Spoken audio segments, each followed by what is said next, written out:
मनोरंजन आप देख रहे हैं प्लेटफॉर्म पे शील टाइगर के इलाके में दिवा फसाद समिति के अंदर में आने वाला खान कंपाउंड देवी कंपाउंड है 17 बिल्डिंगों पर कोर्ट द्वारा बिल्डिंगों चलाए जा रहे हैं, उनकी संबोधन किया जा रहा है। गुमरा के विधानसभा के एमएलए व्हाट्सएप मौके पर पहुंचे, उन्होंने मीडिया से बात करते हुए क्या कुछ वहां पेश आपके सामने दिख रही थी। ऐसी तमाम फिर से हमारा चैनल देखो सब्सक्राइब करेंगे। आया था दोस्ती में कुछ पानी की समस्या थी तो उन लोगों ने बुलाया था, तो मैं दोस्ती वालों से मिलने आया था, लेकिन उसके पहले ही आप लोगों से मुलाकात हुई।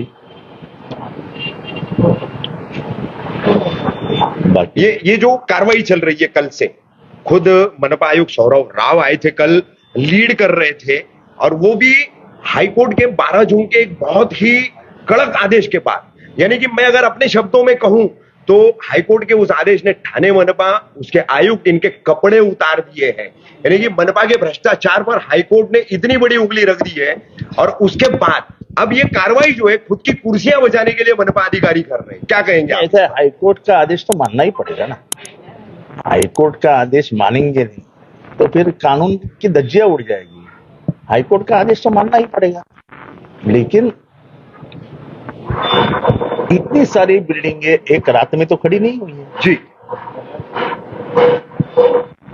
और ये यहीं पे हो रहा है क्या? एक तो पहली चीज मैं साफ कर देना चाहता हूं कि ये मुमरा नहीं है, ये मुमरा शहर का हिस्सा नहीं है।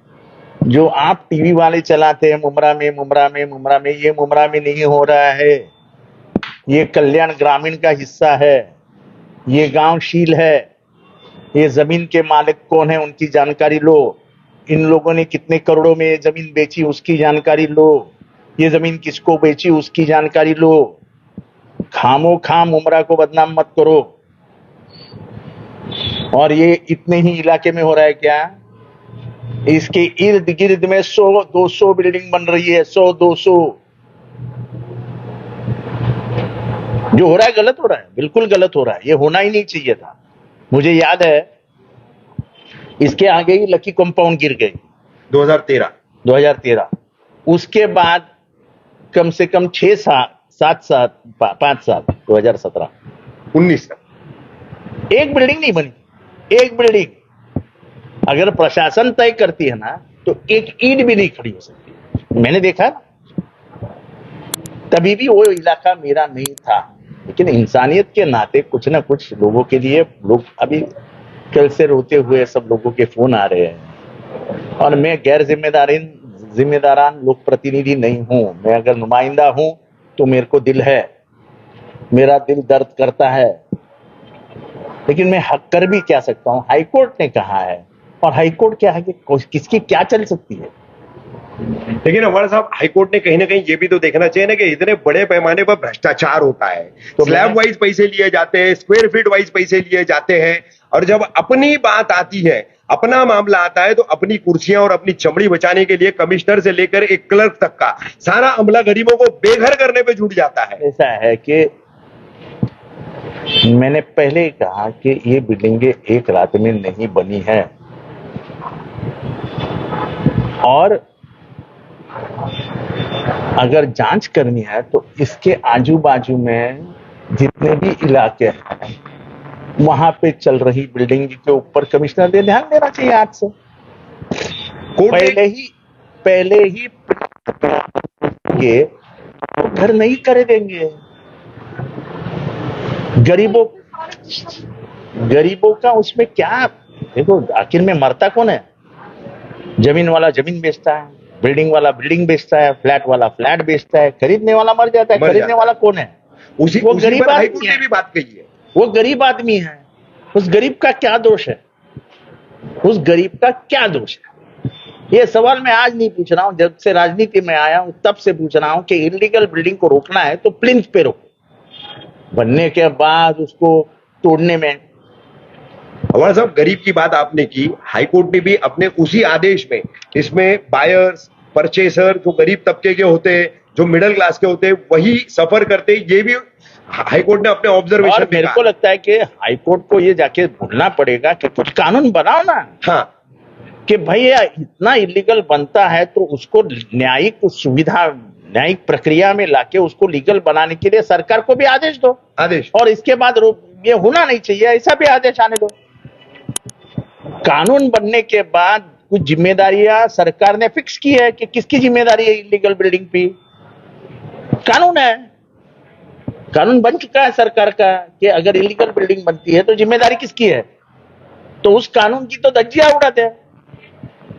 तो ये जो हो रहा है वो कानून के हिसाब से और हाईकोर्ट के आदेश से हो रहा है, मैं उसके ऊपर कुछ बात नहीं कर सकता। नहीं, लेकिन सर ठीक है, कोर्ट के आदेश पे कार्रवाई तो हो जाती है, लेकिन घरों से निकाल के जिनको घर तोड़ा जाता है, लेकिन उन अधिकारियों पर कार्रवाई क्यों नहीं होती जिनके तो हमारा सवाल, तो हमारा मैंने पहले ही सवाल किया कि एक रात में खड़ी हुई क्या बिल्डिंग, तो उन पर कार्रवाई कौन करेगा? कोर्ट तो फैसला दे देता है कि ये कार्रवाई वो अब मैं अवाड़ साहब उसी हाईकोर्ट के आदेश के, मेरे साथी पत्रकार जो कह रहे हैं उसी, आप कानून के भी अच्छे जानकार हैं, ऑर्डर आपने पढ़ा है, मैं समझता हूं कि मनपा के 35 साल के इतिहास में, मैं समझता हूं कि महाराष्ट्र के इतिहास में ऐसा आदेश कभी भी आया नहीं था, ऐसा आदेश उस पूरे न्यायिक आदेश में आया है, ऐसा आदेश मैंने कभी भी पढ़ा नहीं था।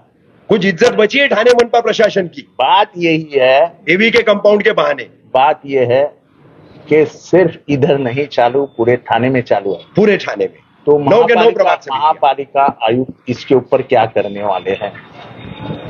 सवाल सिर्फ इसका नहीं है, सवाल उन सभी गरीबों का है, क्योंकि उसी वो जो जजमेंट आया है, वो जो आदेश आया है, उसमें उसने थाना सिटी कहा है। यस, थाना सिटी का, थाना सिटी में तो पूरे शहर में, पूरा मनपा क्षेत्र हो गया। तो ये बात इतनी आसान नहीं है, ये बात बढ़ेगी तो बहुत दूर तक जाएगी। इसको सरकार को भी इसमें दखल देनी चाहिए, क्योंकि मेरा सवाल इतना ही है, ये 17 बिल्डिंग नहीं है, ऐसी 1700 बिल्डिंग पूरे थाना में चालू है, उसका क्या करने का? सर आखिरी बात, मुख्यमंत्री देवेंद्र फडणवीस जी से आप एक लोक प्रतिनिधि होने के नाते, यहाँ के भले आप नुमाइंदे नहीं है, लेकिन आपका करीब का इलाका है, उनसे कोई रिक्वेस्ट करेंगे इस मामले में? बात स्पष्ट करना चाहता हूँ कि मेरे एमएलए कॉन्स्टिट्यूंसी में ये आता नहीं है। आपने कई बार सुनो ना, मेरे को बात करने दो ना बहन, जरा बीच में बात काम करो ना। पर एक जिम्मेदारान होने के नाते, जैसे लकी कंपाउंड में भी पहले भाग के जाने वाला मैं ही था, मेरा कोई संबंध नहीं,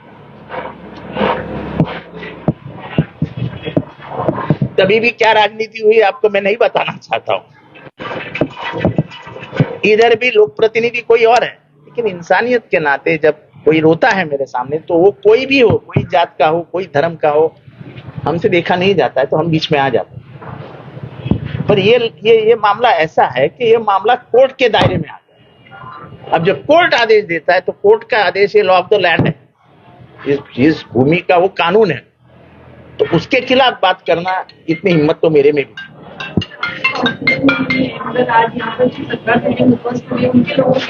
अरे मैं पूरे भारत में कहीं पे भी अन्याय होता है तो बात करता हूँ, वो ये मैं इसका बात मुझे मत बताओ।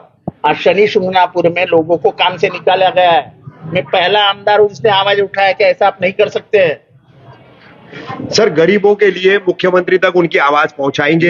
मैंने ऑलरेडी मुख्यमंत्रियों को संदेश दिया है कि कुछ ना कुछ कानून करना पड़ेगा, ये ऐसा नहीं चलेगा, नहीं तो पूरा इलाका तहस नहस हो जाएगा। क्योंकि सरकार के अधिकारियों ने जो आंख मिचौली का खेल खेला है, उसके वजह से ये होगा।